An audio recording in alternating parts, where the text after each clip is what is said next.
Well, hello everyone, and welcome back to Bridging the Gap.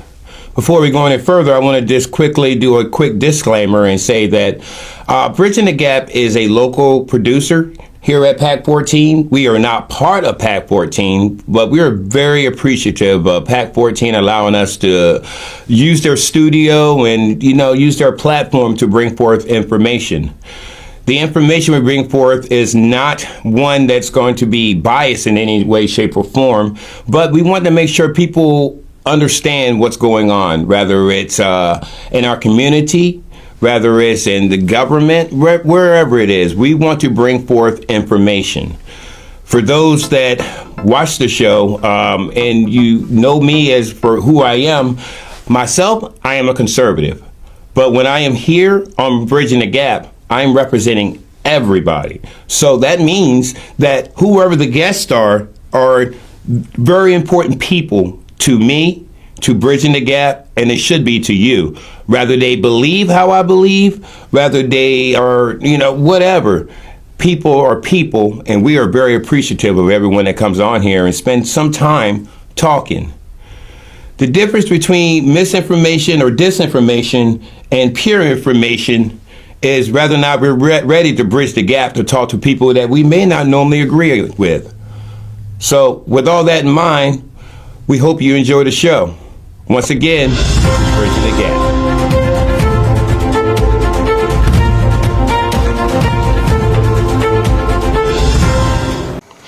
Okay, welcome back to Bridging the Gap. We're down here in the west side of Wycomico County, and we're at the Westside Community Center with the now outreach director, Matthew Korschgen. Yes, good job. Thank you. Yeah, absolutely. Matt, thank you. Thank you for having us here. Yeah, thanks for coming down, David. We Yes. always love it when Bridge the Gap comes down and says hello. Yeah, well, this is stomping grounds for me. Yeah, absolutely. Now, I actually had to say that a little different than the last time you were with us, because last time you were the communications director. Yeah, I mean, communicate with chair. I prefer the chair, yeah. And that was a lot of fun, and it's something I really enjoyed, but we kind of had a little bit of a reshuffling recently, and we brought on some new members, and we also had the board election. So Cameron's now the chair of our board. She previously was in charge of programs, I think, when she was last on this show. Yes. And we brought in a new girl named Taylor, and Taylor took over for communications, and she is much better suited than I ever was. And that was kind of hard for me because I'd been doing it for a little while, and I felt that ownership. Bittersweet, huh? But when we saw what she was capable of, Right. amazing. And by the way, if anybody does have any specific skills, we're always looking for volunteers. Come contact us and say, hey, I'm good at this, I'm good at that, and we'll see if we can work you in.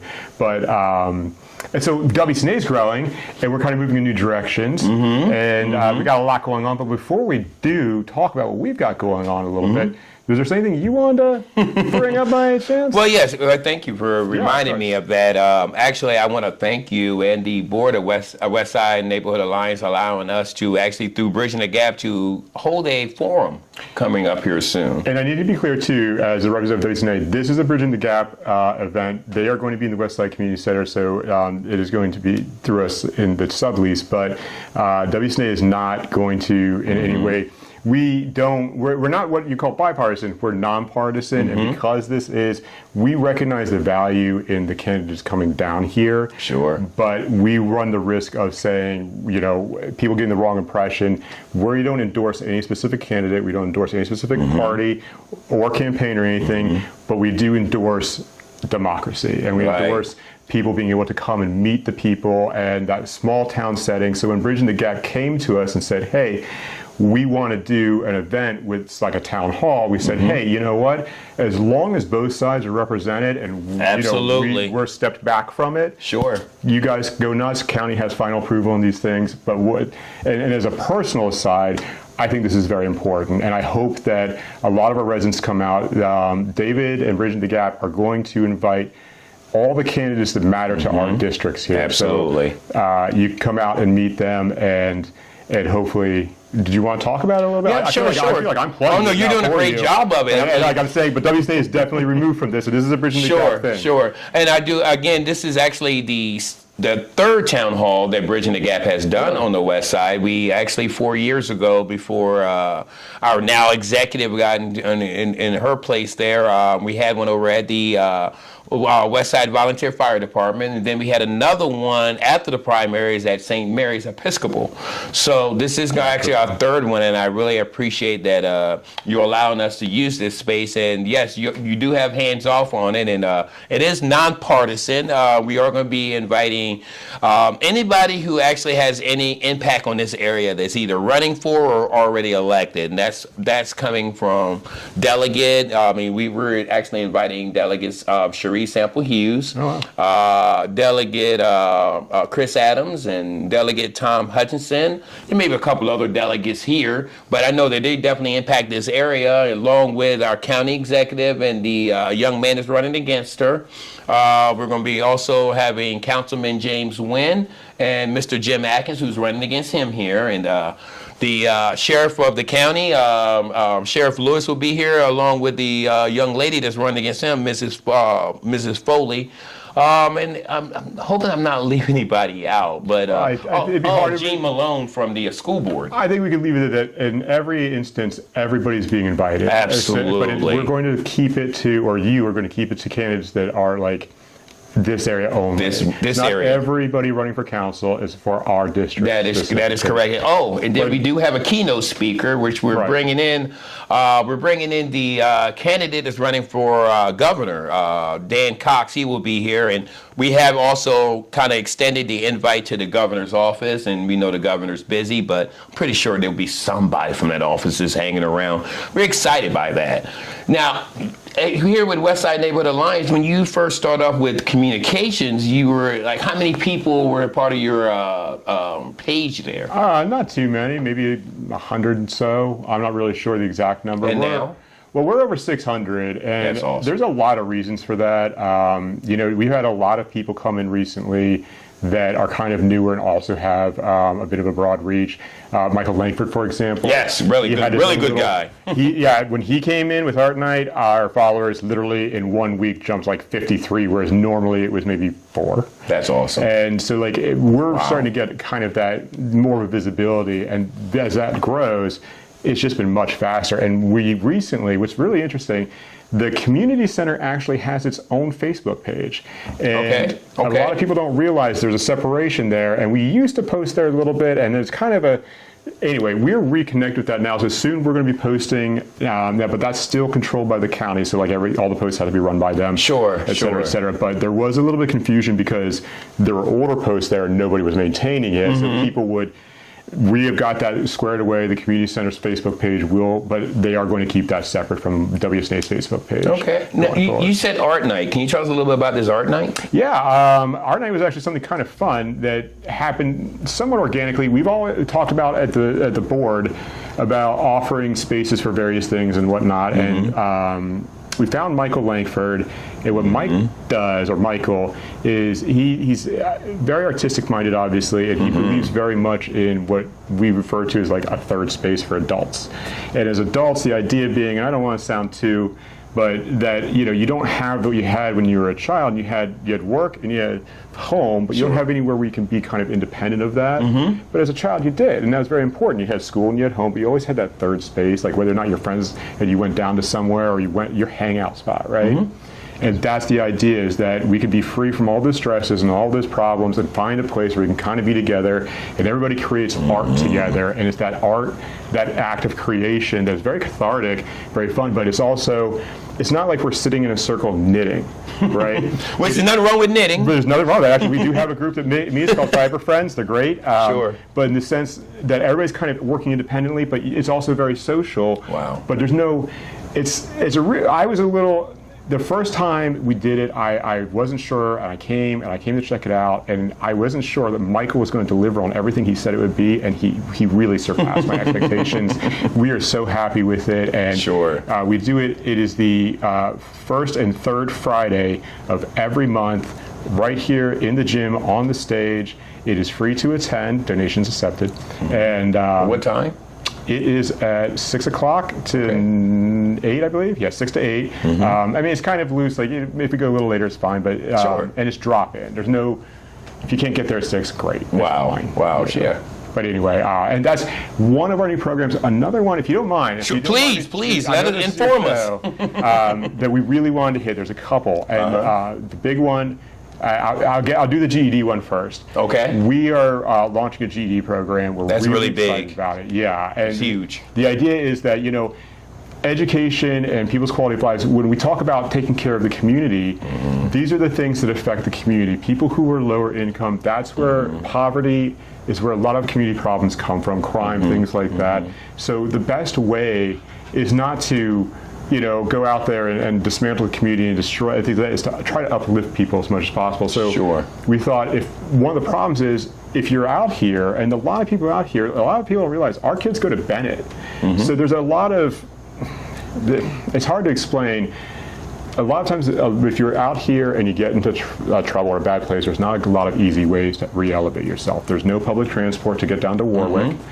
There's not a lot of businesses down here where you could even get a job. So if you don't have a car, or if you have those certain limitations, it is hard for you even if you want to. And it's not that you need to, but we want to remove those barriers for everyone. So we approached Warwick and we said, hey, we're thinking of, we wanted to ask them honestly, how do we do this? How do you start a GED program? We were going to do it, and Warwick said, don't. We'll do it. Sorry about that. We'll come down there, and we will bring the instructors, and all you need to do is provide us with computer space and students, and that's it. And so that's awesome. You can get onto our website to register if you're interested, and there's some cool things to consider. First of all, the classes are free. Anybody can register and come, and you do have to pay to take the test. But if you want to learn more about it, we're having 2 intake nights, and you don't have to register to come to those. You will have to register to take the classes, but Saturday, August 8th from 11 a.m. to 3 in the afternoon, and Monday, August 17th from 6 to 8 p.m., Warwick will be here, and we're going to do the placement test. They're not pass-fail or anything. It's just to give you an idea. Right, see where you're at. Yeah, because everybody's at different stages. Some people need some, and some people, and the thing is, if you're lower enough, they do have other courses to kind of get you to where you need to be, and they won't know until you come. And the important thing is, though, you have to attend these to be able to take the course. So these 2 days, August 8th from 11 to 3, and August 17th from 6 to 8, they'll be here. Come down. If you want, you can pre-register on our website. Find us on Facebook. It's www.westsidenow.org or Westside Neighborhood Alliance on Facebook. You'll see the GED program. And the classes are going to start September 21st.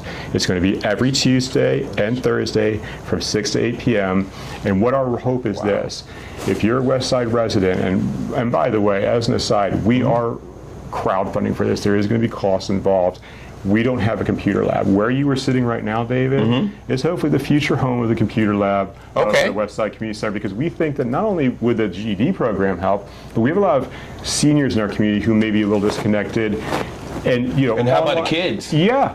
Absolutely. Well, yeah, absolutely. Satellite learning and stuff like that. Youth night, things like that. We're working on that. I was thinking, that's down the road. Okay. That's in development. That's awesome, though. But actually, yeah, and like with so many seniors who don't have the ability to pay bills, who even like getting onto Facebook once a week and keeping up with their grandkids and things like that.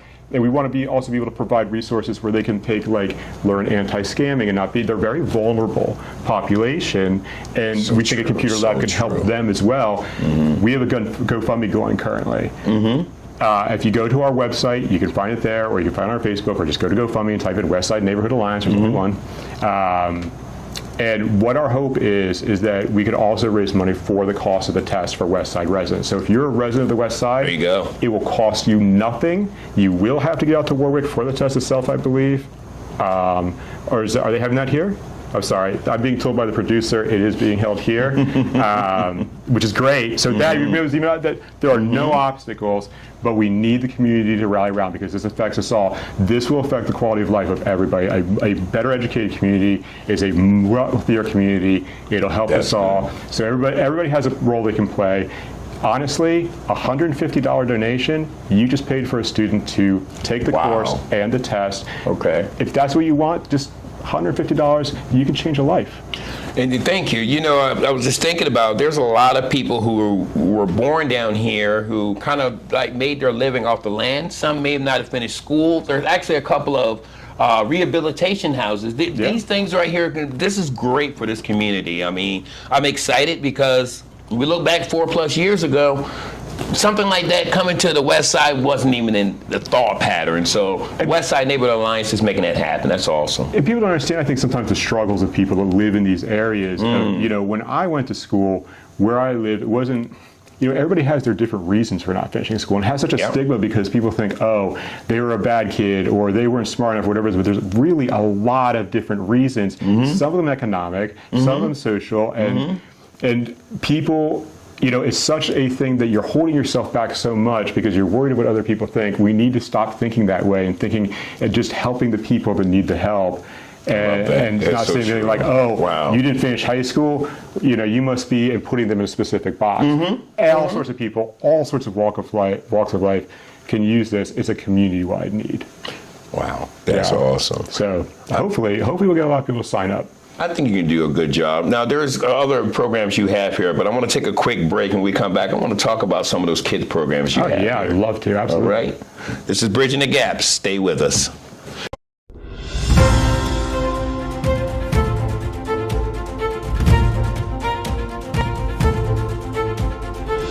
Okay, we're back, and we're going to talk a little bit about what's going on with the kids here. I do know you have like an open gym. What's up with that? What's going on? Open Gym's actually, honestly, it was originally not a kids program, and we have a group of guys who are pretty regular who were using the gym. I didn't actually start Open Gym. The guy who started it left the organization, and I kind of inherited it because we didn't want to shut it down. So I'm not sure what the intent was, but it's basically a basketball night at this point.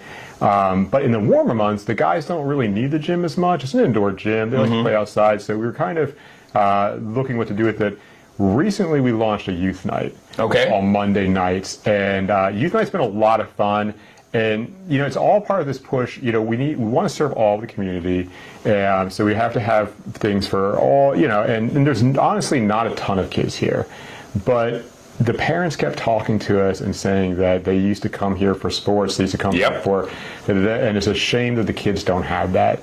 So we decided, what if we just offered them, and if nobody comes, we'll know that, and if they do, it'll be great. And they're coming. Last week we did a slip and slide. Because they were actually having another group was using the space in here for a meeting, a nonprofit. So we took it outside, set the slip and slide. About 15 kids came, 13 kids, something like that. We slipped and slide and had a good time. How many adults? Well, see, that's the thing. We welcome adults to stay and help, but it is drop off for a reason, and most adults appreciate that and take full advantage, and that's fine. So they drop off and slide down. Well, you know what? We did actually have one gentleman, Robert, if you're watching this, had a great time. He did a great job. He wasn't as good as the kids, but you know, he I like you, Rob, already. But so we're thinking about maybe moving that to Wednesday nights in the summertime. But that's the whole thing. The idea, though, is that we want to have that place again where the community center is something where the kids can come and have a place, and it's just fun. So youth night right now is just kind of there's no set format to it. We play games, we play sports, the kids are involved the entire time, and some of them, the older ones, are like 13, some of them just hang out. But they're always with volunteers, it's always under supervision.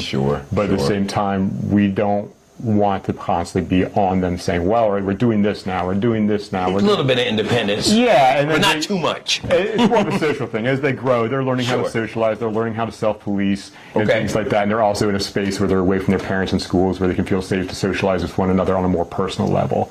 But like we do fun things. Like last week, or no, the week before, we had a paper airplane making workshop and contest. I didn't get that email. I would have been here. Well, unfortunately, you've been a ringer. We needed kids. And so it's just fun stuff like that. So next week, or Monday, I believe tomorrow, we're playing volleyball. in the gym. But there's going to be something in here for the little kids. But one thing that we're really, really, really pushing, that I really want the kids to turn out for, is youth soccer. That's what I wanted to ask you about. Is that the same night? No, it's Thursday nights. It's practice. The games are going to be on Saturdays at Cedar Hill Marina, and that is something that we're really excited about because there's no sports down here. Most of the county programs are centralized towards Salisbury. So again, there's that logistical issue of getting your kids there, driving on distance. So we found an organization, Wacomico United, and Wacomico United is a rec organization, which is something we like also. Sure. That is offering it, and our residents can sign up for no cost. You are going to have to buy cleats and shin guards, but other than that, it's totally no cost. WSNA is going to be sponsoring the teams. Along with some others, but main sponsor. And we want the kids to show up and have the sports that they can play. It's not going to be like a tryouts or anything like that. It's going to be much more recreation minded. If you go to our website, there is a sign-up link there. It doesn't matter anything under 16. Right now, we're filling up the teams. We have a good number. We just need we need solid teams, we need solid players, and as kids these days, I think a lot of parents aren't realizing how important youth sports are. I mean, some of these kids are... people are sitting in and playing video games and doing this more than actually physically moving. I mean, these kids don't even know how to... I mean, I shouldn't say it like this. They have not yet learned how to work as a team and to recognize different strengths. That's important in community. Absolutely. And so, like, the things that you learn, there has to be something available for them. Sure. So that's where this came from. Thank you, Wacomico United, for being willing to take that chance with us. Hey, guys, if you have kids and you're in the West Side, get on our website. It's free to register and play some soccer with us in the fall. We are practicing now. It starts now. So come on out. In the summer, though, we're going to practice indoors here. In the fall, we're going to move it to Cedar Hill Park. Which I actually find exciting because that playing field over there at Cedar Hill really hasn't gotten used that much since they put it together. So this is actually putting it to work. Well, and that was part of it too. Is as a community organization, I drive around here and there's nobody using the park. It's a beautiful park, but why would they? There's no sports there. What are they going to do? Grab 3 of their friends and go out to the soccer pitch?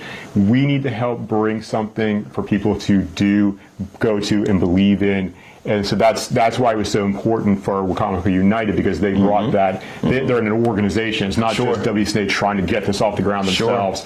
So other teams are already in place. They're going to come down and play us. It's an actual league, and I think that hopefully this will be the start of more things coming to the park and more people. It's right out front. They'll hopefully drive by. They'll see the kids. It'd be a welcome sight to see, too. It's a beautiful thing to see. I remember the first time we had a youth night that more than 10 kids came. David, to hear children playing and laughing in the gym again was amazing. It was a sound that has been missing for literally years now here. And it's not going to be missing anymore. And WSNA is committed to all members of the community. Thank you. I mean, again, being one of those former kids that grew up down here, there's some lyrics of a song going on in my head right now. I believe their children are our future. But they don't know they're the future unless we actually get involved with them. Yeah, and that's the thing. So many people are like, oh, kids these days. If you don't like the way kids these days, get involved. Get involved. And we're going to do that. We're going to give them that place that they can go to learn the skills they need, the values they need, and how to be good little citizens. Thank you. Now, I want to hop from the kids department over to us older folk, because I heard you have a bingo night. We do. It is the second Friday of every month. Occasionally, we even run a second one a week. And it's not just for seniors, but it is popular among our seniors. It's actually our most popular I didn't say I was a senior yet. I said for us older folk. Well, your hair gave you away. Oh, my goodness. I'm kidding, of course. And that's not, I mean, we are actually in the process. We had a volunteer come on, Susie, who's in charge of our senior services, and we're actually launching a lot more soon. That's in the works, because that's, again, like I said, all members of the community. That's one of the most vulnerable. Kids at least have, for the most part, someone looking after them. When you're a senior, you were the person looking after for someone for the most part. So at this point, we want them to feel like they have a place where they're not alone, they're not isolated down here, and we're giving them the resources. So bingo night is a way to get a lot of people out of the house. It's only $20 admission. Most bingo nights are a little more expensive, and every book after that is not bad at all. No, it's $5 for additional books too, and that's 10 games each. So in terms of like being able to get out of the house, have fun, stay local, you know, it's a great time, and we're really proud to offer that to our citizens, to our community members. Excuse me. Right, and it definitely, you don't just keep it local either. I heard there's some folks down up there in Salisbury. They think they're pretty good bingo players. They come down here too. And that's something that we kind of walk that line, is that, you know, we are a county park and we welcome all members of the county, but our focus is Westside residents. A lot of our, like, you know, the GED program, our scholarship is going to extend to Westside residents. Anybody can come down here and join the program. That's good. But our scholarship will specifically be for our residents, because that's who our focus is right now. That's smart. But no one's turned away. You're a Comico County resident, come on down. It's a county park. We can't say no. We love it. You know, I can say this. I've been coming down here, again, refreshed for at least the last 6 years or so, and I've stuck my head in here way before the Westside Neighborhood Alliance really got pumping in the way it is now. And I remember a smell of kind of like nothing going on here. You know that smell in the air? Oh, yeah. Well, it's the smell now tells me that there's people actually working, and I'm not saying it's a bad smell, but it's definitely a smell of this place is being used. You know, there's a definite feeling of this is more of a community center like never before. I mean, you know, from what I understand, did you get a new roof, or you? We did get a new roof. If you were at our town hall, and there will be more. Yes. James Wynn and Bunky, I'm sorry, his last name is Bunky Loafman. Thank you. I'm so sorry. My apologies to Bunky. Came down and they basically, long story short, I'll give you the 30,000 square foot view. The roof was old. It was original. It had been patched. It was leaking again. That's 50 years plus, folks. They were planning to patch it again. No one really understood, I think, at that point how dire it was, because they did have in the budget for 2029 a new roof, but it needed to be done now. So they got wind of it. Julie found out, and basically one thing led to another, and we got a new roof, and it just finished, and it is beautiful. Wow. And it did not cost our citizens anything extra, which was amazing. And that's what that kind of the conversation was to them, was that, you know, it is a county building, and all the WCNA is a 501c3. We don't make any money from, we don't sell anything. We don't. All of our money comes from grants or donations, and that's it. So our local residents have already paid for it in their taxes, and that was kind of the discussion, was like, yeah, I guess, you know, if WCNA can't pay for it, this is a public service.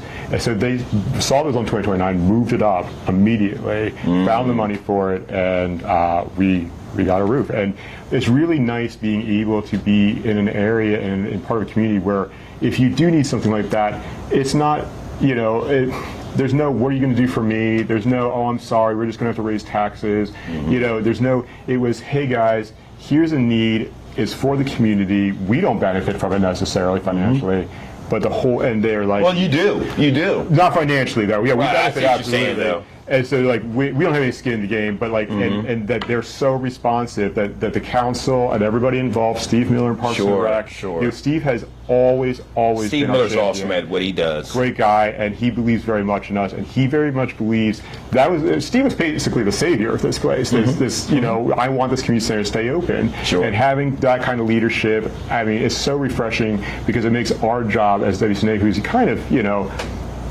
a steward really, so much easier. We don't have to fight as much because they understand it's a community thing. It's not, you know, oh, some guy might, you know, no, everybody's going to benefit from this. There's so much going on here. The investment of a roof is just a small investment that the county made. I mean, again, previous to that, they replaced the AC only a few years before that in the gym, I believe, and.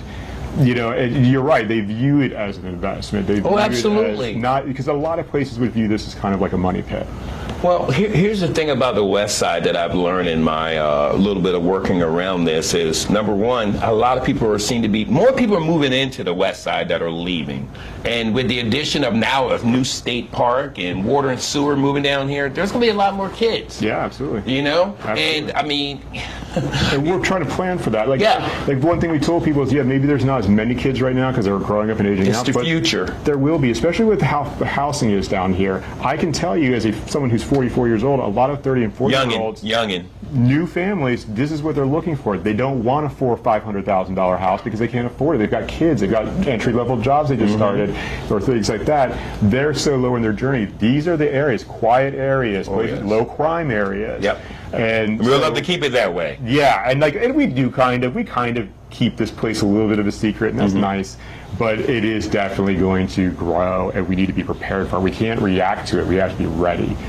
You know, when I was growing up down here, and that's been some decades ago, the kids were involved. We actually, over in Wetumpka, where I'm from, I mean, I was telling you, I mean, a half a mile from, actually maybe a half a block from where that new state park is, but we had that community center on Wetumpka on Royal Oak Road. It was packed with kids all the time, especially in the summer. So, and a lot of those people, they grew up and moved out of the area. But Wetumpka, Byville, Tyaskin, Jesterville, all these areas around here, they are still active, and it's getting bigger. I always make this joke. I say we were one Walmart away from being bigger than Fruitland. I don't know about that, but you actually speak to one of the problem is that people have been trained now. Like, there was a time when that was just part of your life. As a kid, you were involved with civic things, and now. Well, that's what we're trying to kind of retrain them. For years, first of all, there's nothing here. This place kind of went out of existence. The one you spoke to hasn't been used. I mean, they just put these beautiful pavilion up there. Actually, looks nice. You've seen it, yeah. They did a great job with it. You know, we're trying to stop that from going away, and we're trying to get people back to that mindset of having these community centers and doing that and kind of all pitching in together. But we don't live in a high tax area. And we like it that way, and that's fine. That's what the kind of problem was that we, you know, as a community, it kind of almost fell on us, right? Like, and we don't have a lot of. And sure, there's a lot of people here who do very well, but there's also a lot of people here who are very simple, normal folk. And for us to have to carry the responsibility and the burden of maintaining these places, they already do. The community shows up for cleanup days. Every time we need anything, awesome. We've had so much stuff donated just from locals who see something. As an example, one of our volunteers for this GED thing is trying to get their hands right now on refurbished laptops in case our GoFundMe doesn't cover the cost of new ones. Wow. Yeah, and so that's where I think that we kind of have to be a little more civic-minded. I wouldn't mind, and this is just as a private citizen, if maybe people were a little more vocal to the county about how great the community center is. Not Westside Neighborhood Alliance. If you want to shout out, that's fine.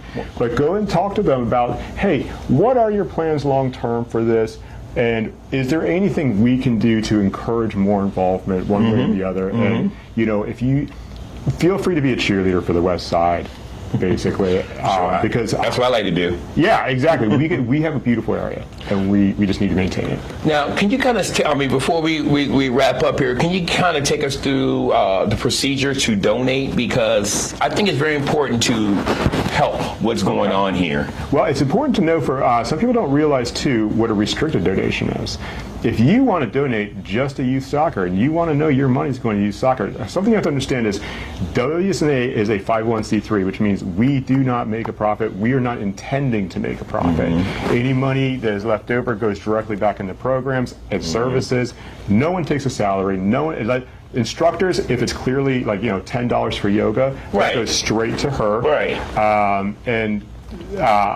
So I'm sorry, I lost my train of thought. No, that's okay. You were talking about basically how your volunteers are just that, volunteers, and nobody's taking home any money, any donations or... Oh, how to donate. I'm so sorry. You're good to go. The information tank. So there's a lot, so restricted funds. So if you want, you say to, and when you donate, there's a space for a note, always put in the notes. You can say, I want this money to go specifically to youth sports, and all of your money gets redirected, so that one will go specifically to that. And we are bound by law. Everything is logged. All donations are logged. Sure. Or if you just want to give us some money and say, hey, we like what you guys are doing here, and you know, we know you guys. You can go to our website, has a donation link on it. Our GoFundMe for the computer lab.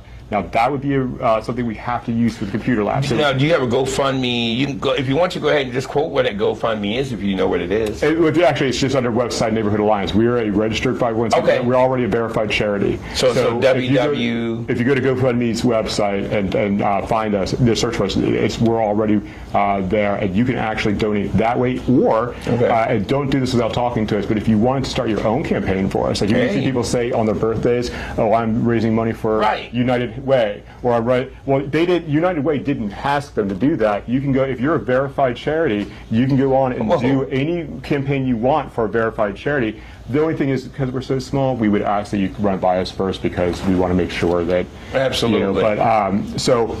But honestly, if you're here, give us a $20 bill. We have Venmo, we have PayPal. Yeah, when Cash you say App? I'm not sure, but you can. Yeah, I think Cash App can use Venmo. Okay. The point is, like, there are checks.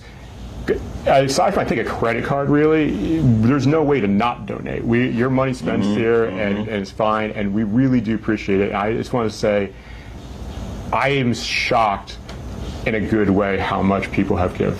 And like, it is such, and most of these people are church-going people where they've already donated to charities. They have other causes like the VFW that they're members of, and yet they still are able. Because this is their community. You're pouring back into the community doing that. And we love to see it, because not everybody can give time, and not everybody can give this and give that.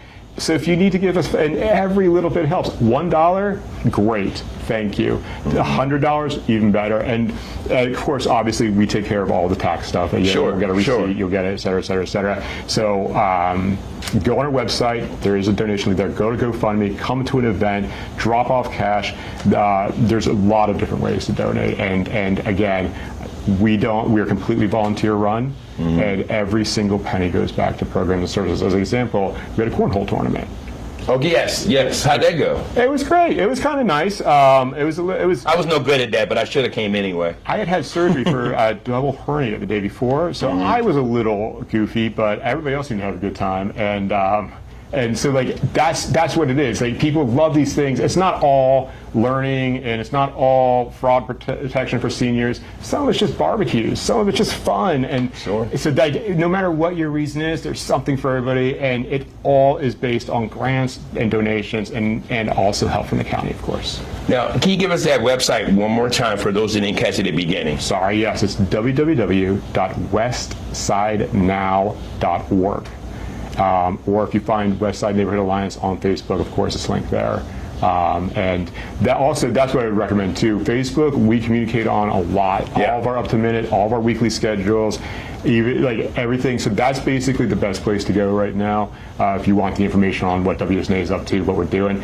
And if you have any questions, we are a grassroots organization. Reach out to us on Facebook, and you are a good chance you actually will get a response from me.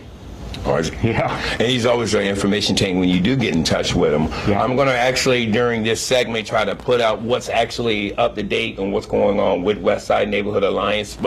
And we do try to, in Bridging the Gap, try to, as much as I can, share it to that.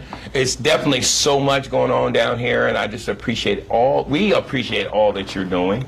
Well, we appreciate you too. And like I said, you know, Bridging the Gap's a friend of WCNA's. Like Michael Langford, as an example, he works with your show too. Yes, he does. He's awesome.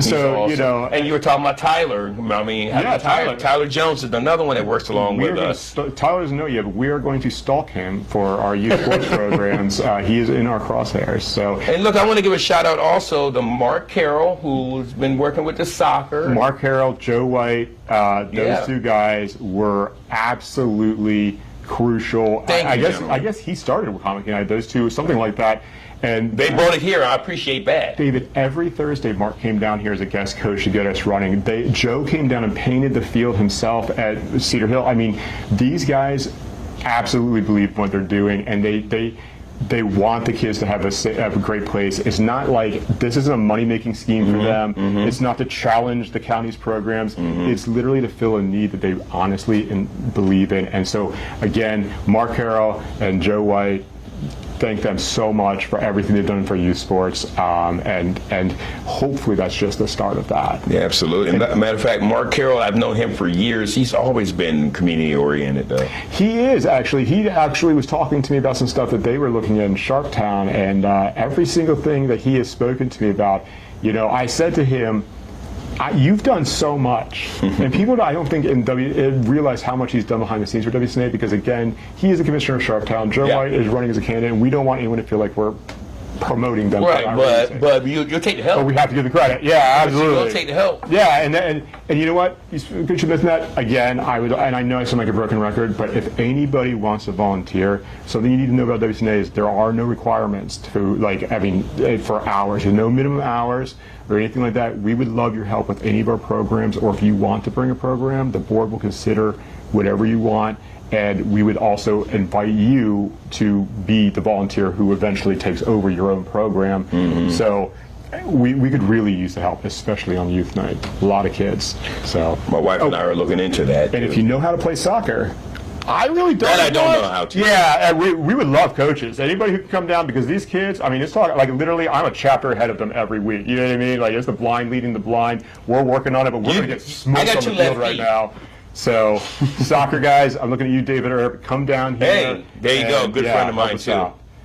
Anyway. Well, thank you again. David, thanks so much. Yes, keep doing what you're doing. Looking forward to us bringing the town hall here. And again, I want to thank Westside Neighborhood Alliance for actually allowing Bridging the Gap to host this event here. And not only that, but more importantly, what you're doing for this community, pouring back into this place. And by the way, I think it's important to mention that Bridging the Gap did not ask for complimentary use or anything. They filled out an application that is being run through the county. They are paying to be here. There was no wink, wink, nudge, nudge, or anything like that.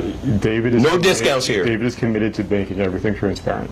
Absolutely. Thank you. Thank you. I appreciate you for saying that. I appreciate you for doing it. And again, this has been Bridging the Gap. I'm here with Matthew, who's doing a phenomenal job along with the rest of the members of Westside Neighborhood Alliance.